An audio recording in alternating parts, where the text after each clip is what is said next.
Ladies and gentlemen, esteemed leaders, Nanano, Obahimamo, I would like the right minister, the regional minister, fellow community members, and friends from the media, all protocols observed. Today, we stand before you not only as members of the coalition of concerned Nzima people, but also a directly affected people and affected persons whose community is facing the risk of losing not only the livelihood of our people, but also properties. But also, not only that, our very own existence. As members of these communities, we have seen firsthand how compulsory land acquisition for private sector-led Petroleum Hub Development Project has violated our rights under the Land Use and Spatial Planning Act 925 and the Land Act 926. We are not just fighting for our rights, but our very own survival. The fate of our land, our destiny, are interconnected. Article 26 of the 1992 Constitution of Ghana, we stand before you to represent the affected communities, landowners, and communities whose lands are being taken through compulsory land acquisition for private-led investment for both own and oppressed and both in perpetuity. Violence our right under the Land Use and Spatial Planning Act 925 and the Act 926. We acknowledge the Petroleum Hub project. We want it. We need it. The youth of Nzima need it. We need job. That's it. And we appreciate it. 100%. Including the 780,000 employees they want to employ. We need it. Very urgent. Employment opportunities and economic growth are stipulated in their proposal and the local content policy LI 2204. The Jumo Municipal Assembly will drive significant benefits from this project, generating revenue through statutory levies, business operating licenses, building permits, development levies, payment of property rates, withholding tax to the external government, various business opportunities within the enclave and the entire general constituency and the 3 constituencies. We wholeheartedly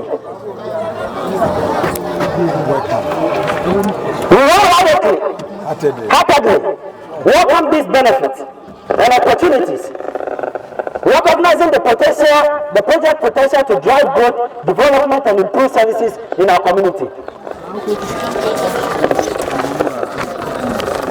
However, we insist that our rights and interests must be respected and protected. Under Article 20 of the 1992 Constitution and the Land Act, as such, we demand fair compensation as required by law and mutually benefit agreement. Adequate and fair compensation for cash crops and other farm products, Article 20 of the 1992 Constitution. A mutual agreed employment quota for our communities so that people like Teba can get a job to do.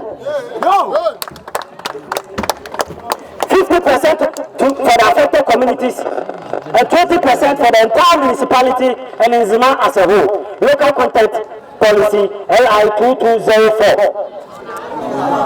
Generational compensation.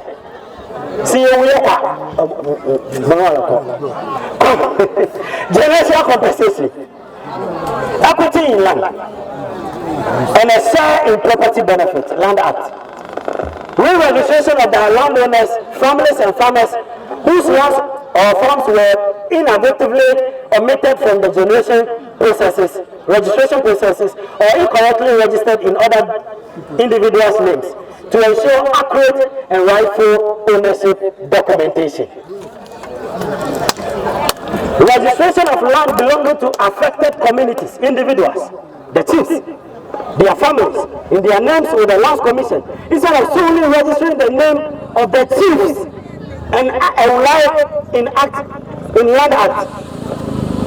A bottom-up approach to negotiation, not top-down, which violates the Local Governance Act 936, Section 10 and 11.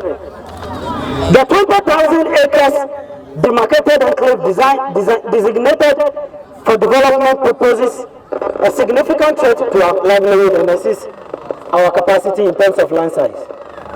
The proposed live wall in the spatial plan will restrict access to our farms and essential activities. We urgently request a reduction in the demarcated land to prevent us from being declared a free zone.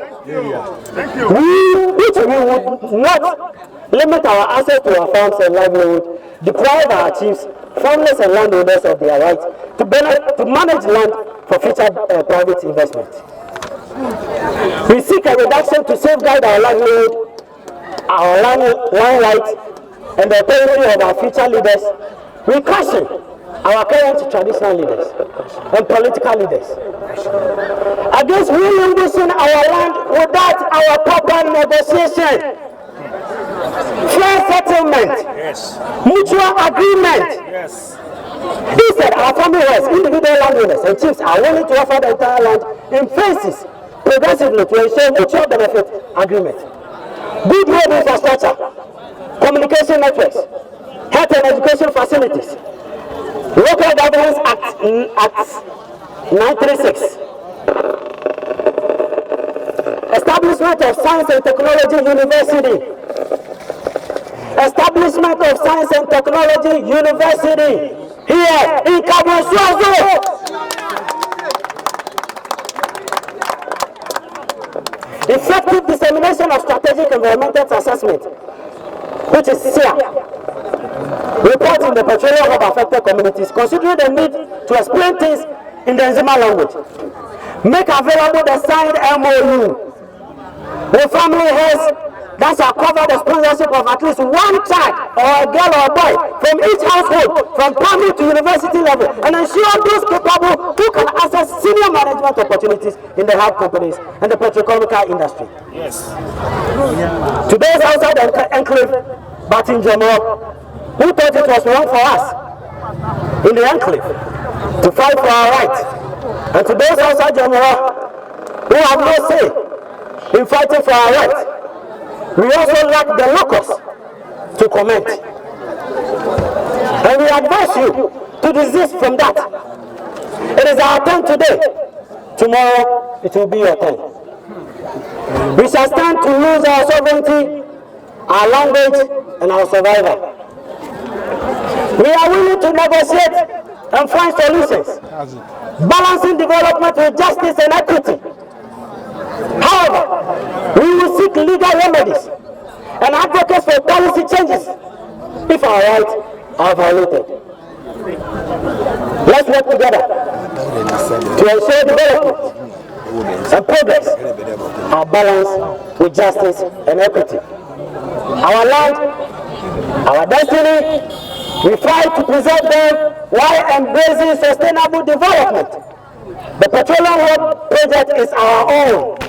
It's your own. It's a generation.